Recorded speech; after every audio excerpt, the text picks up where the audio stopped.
Warwick Schiller, and today I'd like to talk to you a bit about catching your horse. You know, every time you go to catch your horse, you are starting the day off right there. If you ever notice when you have two horses live together and you take one of them out for a while, when you put him back in, they don't just necessarily go back to being who they were. You put them back in, they have to sniff and have a squeal and figure out who each other is. And it's kind of the same thing every day when you go to catch your horse. You know, you either demand respect or you don't get respect, one or the other. But I'm just going to go in here and catch this horse right here. He's eating right now. If I walk in a stall and a horse is eating, I would expect him to pick his head up out of the hay and come over to me. I'm more important than the hay. Reason being is, if him and I were two horses and we lived together, and I was standing by some hay, he wouldn't just walk over and stick his head under my neck and eat it. If I'm in charge, that's my hay. He would wait over there till I was done with that hay, then he'd come get some. So if I walk in there, it's basically my hay. So let's go ahead and catch him. So you notice right there, even as I walked in, he moved his hind end over. Now, let's say he walked up to me right now.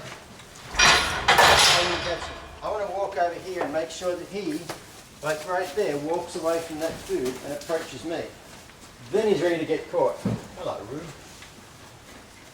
You know, then I would just go ahead, catch him, and away you go. But you know, right there off the bat, before the day has started, he has said, yeah, I'm willing to do whatever you want. Now see, he's going to walk away right here. He's going to go back to that hay. So I'm just going to put a little pressure on him here. He's going to roll around there. I'd rather he'd rolled around to me on that side. I've only just got this horse, and I've worked with him in the round pen a little bit. Obviously I need to get him to catch the hook on me better off that side in the round pen as well. But he's going to do it again. I'll just go over here, put a little pressure on him. When he faces me, I'll step backwards right there. So we're only in the beginning stages with him. And you don't have to put a lot of pressure on him, like you saw right there. Just put a little pressure on and have him release.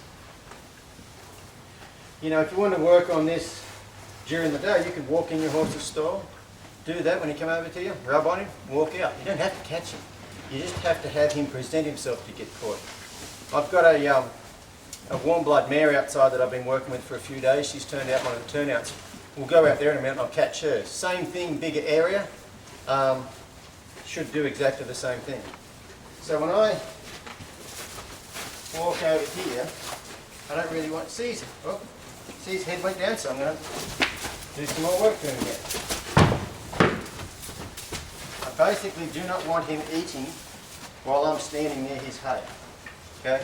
And it's no different with people. If you go to someone's house for dinner and you're sitting at the table, they bring out the food, put in front of you, you don't just grab the food and start shoveling it in your mouth. You wait till they come and sit down. It's just manners. You wait till they come and sit down, or you wait till they say, oh, go ahead, eat that, it's going to get cold.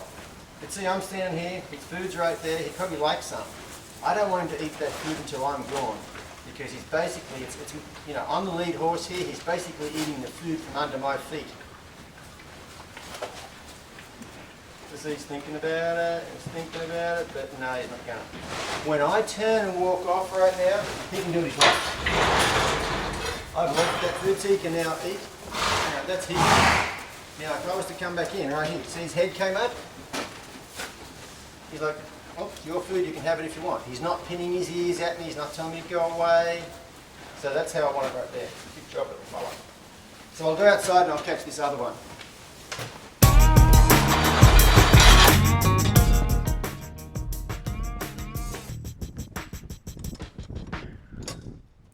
So you can see right here as I enter the little paddock right here, he comes straight up towards me.